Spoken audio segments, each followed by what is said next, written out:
You're listening to an Ono Media podcast. Hey everyone, welcome back to the podcast. This is Murder with My Husband. I'm Payton Moreland. And I'm Garrett Moreland. And he's the husband. And I'm the husband. For those that were interested, our ghost sweaters are back in stock, so you can go check those out. We had a lot of demand for those, so we ordered a few more. They're back in stock. And I know we did have a lot of requests for another Strangey Dangy drop, so that will be coming in the future. So just get ready for that. We heard you. It is coming again. All right, Garrett, do you have your 10 seconds? Dang, you trying to take my 10 seconds away? Your 10 seconds. You guys are probably so sick of me always saying the same things for 10 seconds, but I'm currently going to the gym, playing pickleball a few times a week. What else I got going on, babe? Gym, pickleball. Garrett's been like weighing his food. Yeah, I have some goals that I want to hit before summer. So I'm currently weighing my food, counting all my calories. I just will say it's horrible. Like, if you want happiness in your life, don't do it. Do not do it. Don't do it. But I will say it does work. But I will also say it's absolutely horrible. But it works. It 100% works. That's about it. That's kind of, I have a sty on my eye currently. I don't know why I have a sty. I'm not trying to rhyme. I sound like Dr. Seuss. I don't know why I have a sty. But I might die. But I might die. Anyways, I have a sty. No, you said, I don't know why I have a sty on my eye, but I might die. But I might die. So I have a sty. It's not too bad. It should go away in a couple of days. That's kind of all I got for you guys. I will say though, since I've been a lot more consistent at the gym and with pickleball and with my food, my energy levels have been through the roof. Like, what do you want me to do? I'll do it. Name it and I'll do it. I want you to clean off our porch. I won't do that. There's a couple things I'm just kidding. I do need to do that. I need to clean off our porch. That's kind of all I got for you guys. So I hope everyone's has a great week, and don't weigh your food. All right. Our sources for this episode are oxygen.com, dailymail.co.uk, denverpost.com, murderpedia.org, nbcnews.com, sportskeeda.com, people.com, investigationdiscovery.com, texasmonthly.com, and dallasobserver.com. Honor, courage, commitment. Those are the core values, essentially the motto for the United States Navy. So when you think about the people that are willing to dedicate their lives to service, you might imagine people who intrinsically have these values and are able to uphold them with no problem. People who are stand-up citizens willing to go above and beyond for their communities and do whatever it takes to protect the American people, which may be why it's the perfect cover-up for someone who's done the complete opposite. After a gruesome murder of a high school student in Mansfield, Texas, the last place police thought to look was at the Naval Academy 1,400 miles away in Maryland. 1,400 miles, wow. But as it turns out, not everyone is who they represent themselves to be. And sometimes those who hide behind the banner of honor, courage, and commitment are really masking their shame, cowardness, and cold-blooded nature. Also, if you're watching on YouTube currently, Peyton's looking pretty hot. So if you're not watching on YouTube, you can go and check her out. And subscribe while you're there. So let's head back in time to 1995 as we travel to Mansfield, Texas, a farming community with an old indoor rodeo and a cute little main street lined with antique stores. Mansfield was a little slice of that all-American life in Texas. And that's why Bill Jones and his wife Linda chose to raise their 3 children there. And while they settled into a modest little neighborhood, a bubble of safety and comfort, Bill always went the extra mile to protect his kids, especially when they became teenagers. There were curfews, rules, checks and balances to keep them safe, even though they were in a safe area. If they went somewhere, they would have to prove it later on with a ticket stub or a receipt, particularly their teenage daughter, Adrienne, or as her friends called her, AJ, who had been experimenting with her rebellious teenage side lately. See, Adrienne was the textbook definition of the popular girl. She was a sophomore at Mansfield High School. She was a track star with a pretty face that definitely caught the eye of most boys. She had tons of school spirit, was practically a cheerleader without the uniform and pom-poms, but she also stayed on top of her academics and got excellent grades, even in her honors courses. Even her manager at her part-time job at a fried chicken restaurant said Adrienne was an exemplary employee. And on top of it all, she was nice. Kids said Adrienne would say hello to them in the hallway, even if she didn't know them. She was friendly, warm. She never acted snooty or above anyone else, which probably only added to her list of admirers. And while Adrienne was definitely looking towards the future, hoping to get accepted to Texas A&M University and eventually get her veterinarian degree, Adrienne was also enjoying just being a teenager. And she did what most teenagers girls do. She flirted with a lot of boys, and good for her. But her parents were not fond of it, mostly because Adrienne was sick of all the rules that her parents had put in place. It prevented her from having a good time living her teenage years to the fullest. Dude, I'm scared to raise a teenager. I'm going to be honest. But you really you have no idea. No, I know. You just think I can't do the it. world is Can't so fun. Can't do it. So, can't do it. I can't do it. Can't raise a teenager. I'm sorry. So with a strict 10 p.m. curfew, she found ways to sneak out through her bedroom window. That was until they caught her and decided to bolt her window shut. Still, as teenagers always do, Adrienne found creative ways to skirt the rules.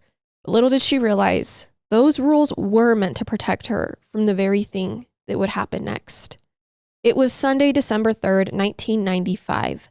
Winter break was fast approaching, and Adrienne was probably excited about some time off from school and her responsibilities. She'd just spent her Sunday afternoon working a half-day shift at the Golden Fried Chicken restaurant. She was also a ball of energy. When she got home that day, she asked her mom, Linda, if she wanted to go down to the 24-hour fitness center with her. It was just a few miles away. So Linda took her down there, always enjoying that quality time between the two of them, and said she even remembered the conversation that they had at the gym that night. Adrienne was thinking about her new career path. She said she was interested in learning why people act the way they do. So her mother was like, hey, you might be interested in becoming a behavioral analyst. But she didn't seem to ask why Adrienne had this sudden change in interest, or if something or someone in particular had sparked it. So after their workout, they returned home to settle in for the night. By then, it was around 10:45 p.m., so after Adrienne's curfew. You know, everything I've ever done that, how do I say this? Anything that I've ever done that didn't make sense when I was a teenager was definitely because of a girl. You know what I'm saying? Like, we'll randomly be like, oh, I'm going to do this. And your parents are like, what? They're like, oh, yeah, I just feel like it. No, it was always because of a girl or something going on. It's kind of funny. It's after her curfew, but the phone rings when they walk in the door. Adrienne answers. Adrienne took the portable phone to her bedroom, remember we're in the 90s, and then walked around the house chatting while puttering around with laundry and a few other things. Eventually, Linda, her mom, told Adrienne, hey, go to bed, before Linda went to bed. But Adrienne wasn't planning to go to sleep anytime soon.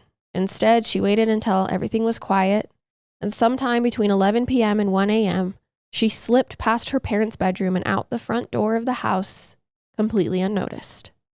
Around 6 a.m. the following morning, Linda woke up to the sound of Adrienne's alarm clock ringing in her room. After realizing Adrienne wasn't doing anything to turn the alarm off, Linda got up groggily and wandered into her daughter's room, only to find that Adrienne wasn't there and her bed was neatly made. Now, Linda's first instinct is Adrienne just went out for an early morning run, something she would do. But by 8 a.m., when Adrienne still wasn't back, Linda started to panic. She immediately called the Mansfield police, who sent an officer to the house to help them file a missing persons report.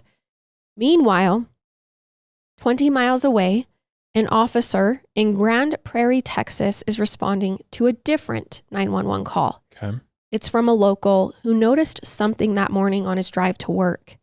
He saw what he thought was a body lying behind some barbed wire fence on a quiet stretch of road. When police arrived, they realized it was the body of a teenage girl. Okay. But her face was barely identifiable. She had a bullet in her left cheek and through her forehead. Plus, her head had been beaten so badly that part of her skull had been dented in above her ear. So while the girl had no identification on her, she did have a t-shirt on that read Cross Country Regionals 1995. We know who that is. Plus, there were a few telling clues about what might have happened. Like, the girl appeared to be clutching the grass, which told detectives this was where she died, than rather where she had been moved and left after she was killed. And it only took a few hours for them to realize the Jane Doe matched a missing persons case that had just been reported over in Mansfield. The deceased body was 16-year-old Adrienne Jessica 16. Jones. So young, man. So young. So one of the first things detectives need to rule out after making the connection is this an abduction? But there's no indication of a struggle in Adrienne's home.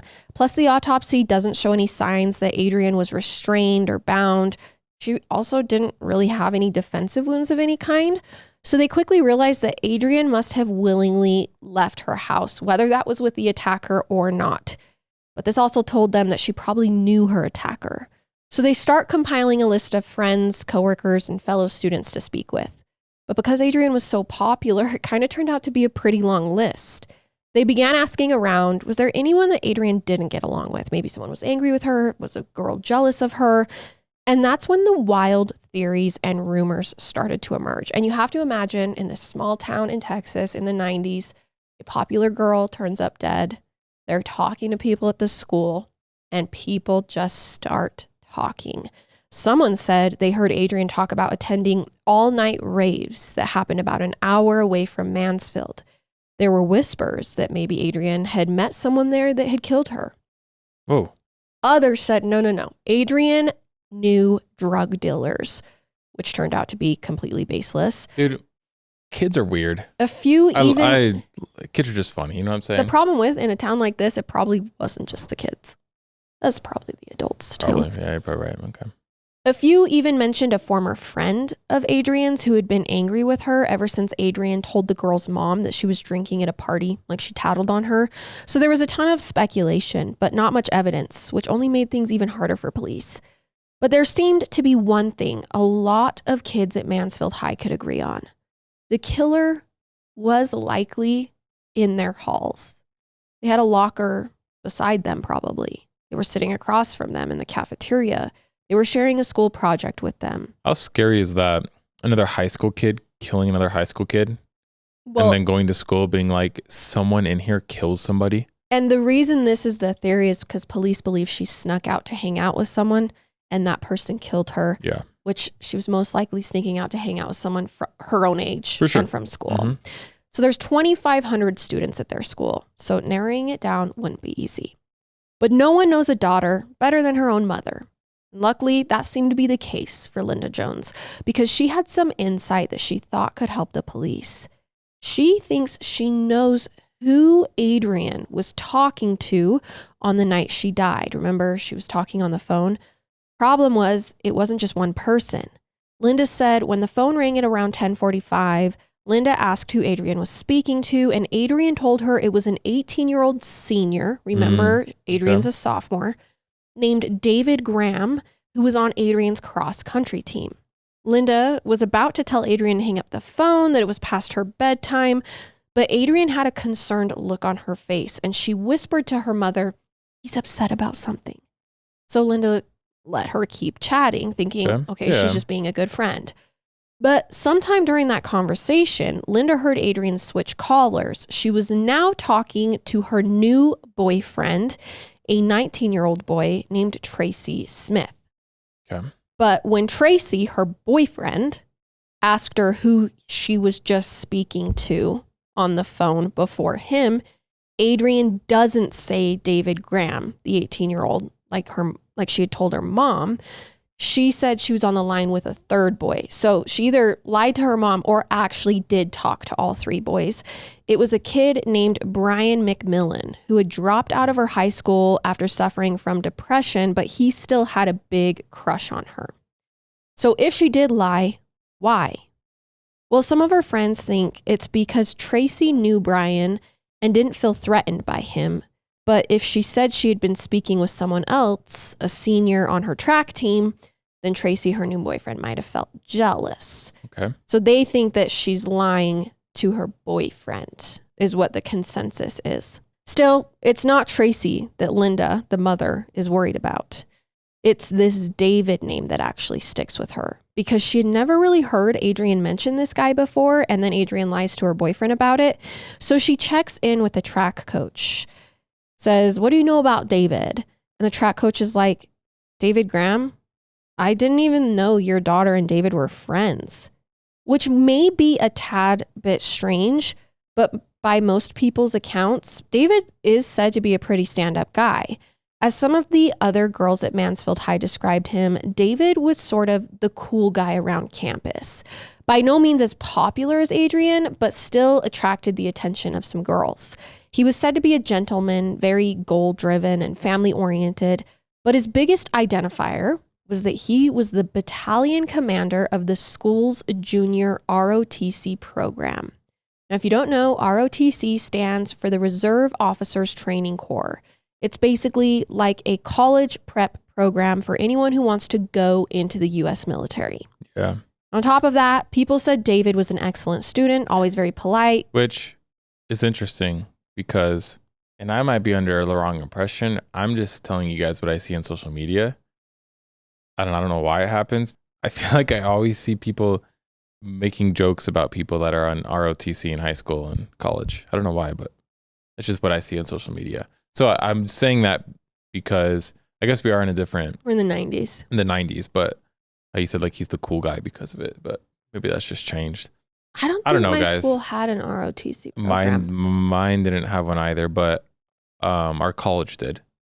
Both of our college, or went to the same college, but our college did. But I don't know much about it. I never really paid attention to that. We had other programs for like other career paths. Like potato farming? Yeah.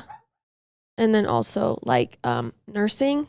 If you want to become a nurse, you could like take this thing that would get you a certification before you went to college. Like helped you. I don't know. Actually, I wasn't smart enough to be in the nursing thing. No, Payton was smart. Payton did really good on her ACT. Only because I studied, not because I was actually really smart. I was just a hard worker. Yeah, it's still pretty smart. So people said David was like the yes ma'am, yes sir type of guy. Okay. But when it came to his connection to Adrienne, things were still a bit unclear. Yeah, they both ran cross country together, but David actually had a very serious girlfriend. Her name was Diane Zamora. The two had met 4 years back through a local Civil Air Patrol group, an Air Force program that teaches sort of the 101s of military life.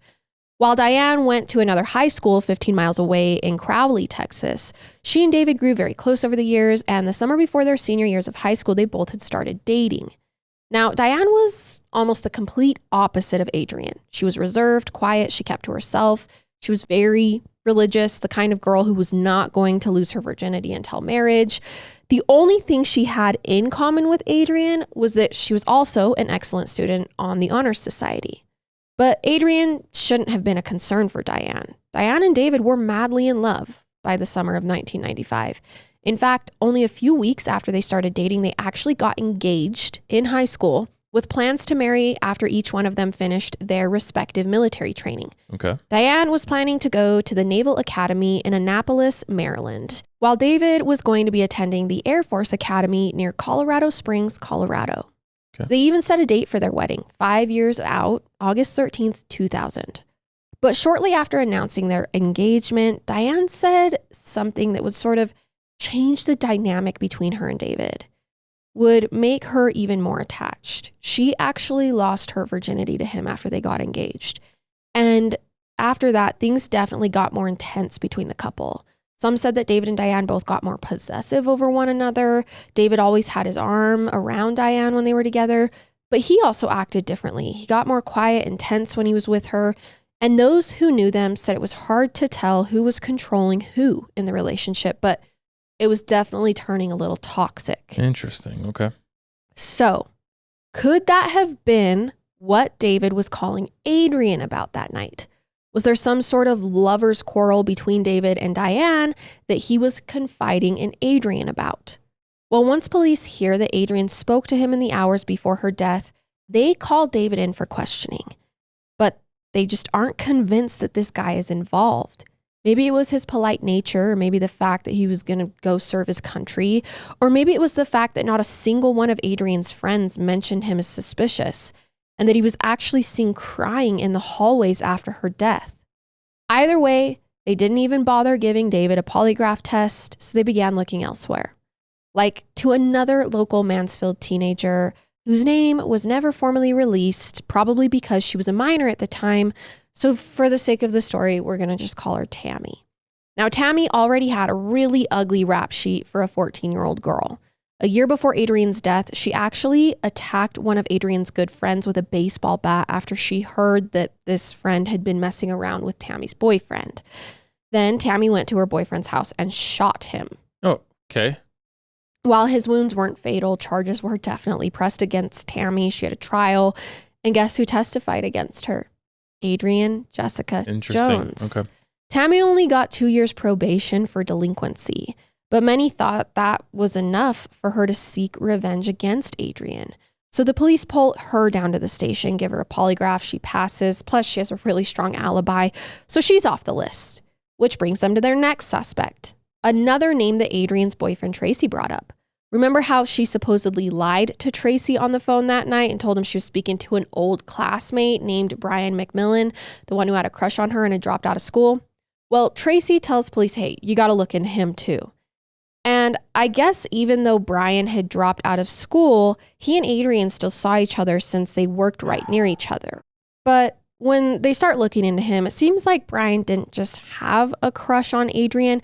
It was a little bit more of like an obsession. He began visiting her at work constantly to the point where she had to hide and lie when he came around. Hearing this, police decided 17-year-old Brian was a suspect. And to be fair, his story was a bit sketchy. At first, he denies knowing Adrienne altogether when he talks to police. Then he admits, okay, fine, I do know her. So not off to a great start. But when they asked him what he was doing the night Adrienne disappeared, he was like, I got drunk by myself. Oh, gosh.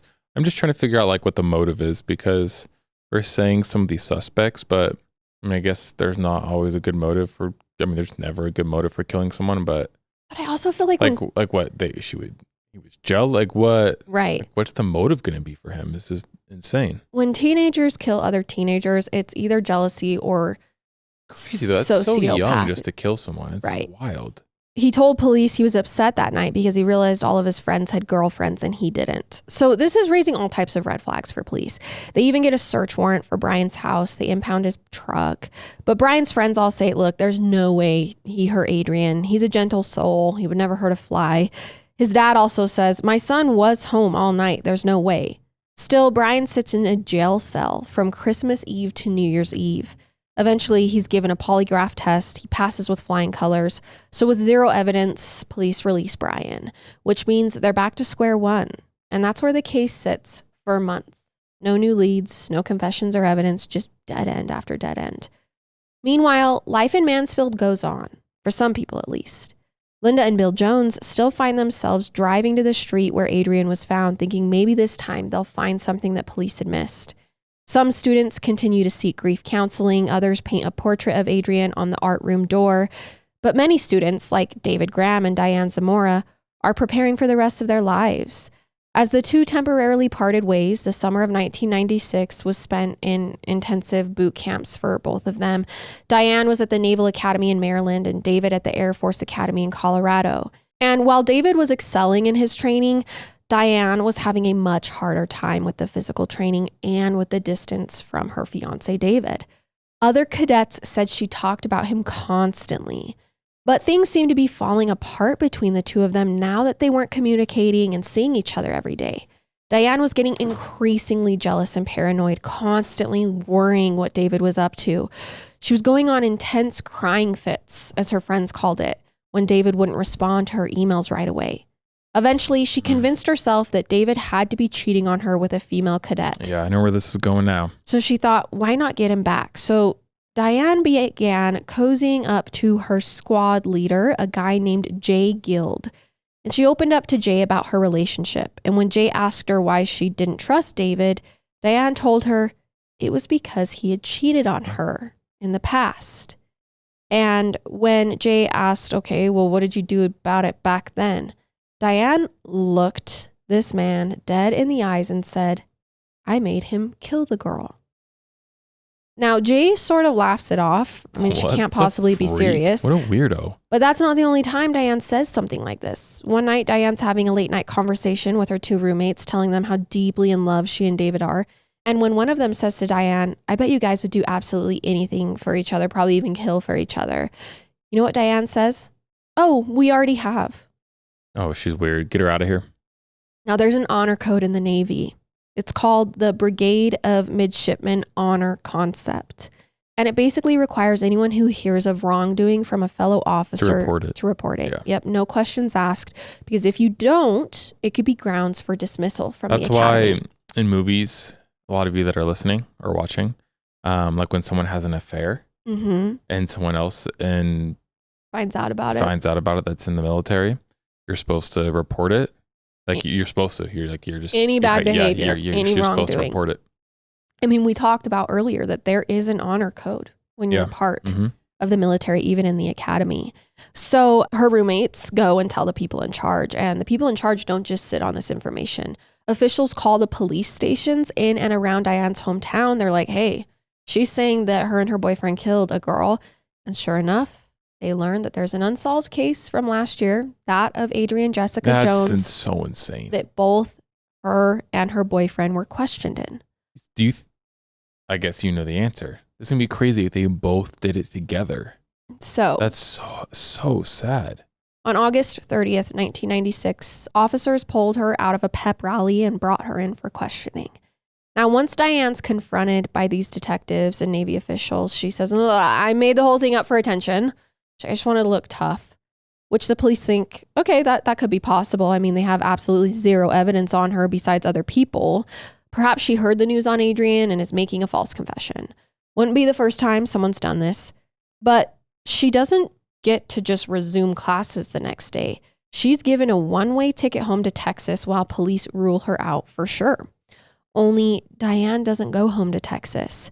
When she gets to Atlanta on her layover, she goes to the ticketing agent and says, hey, can you actually put me on a flight to Colorado?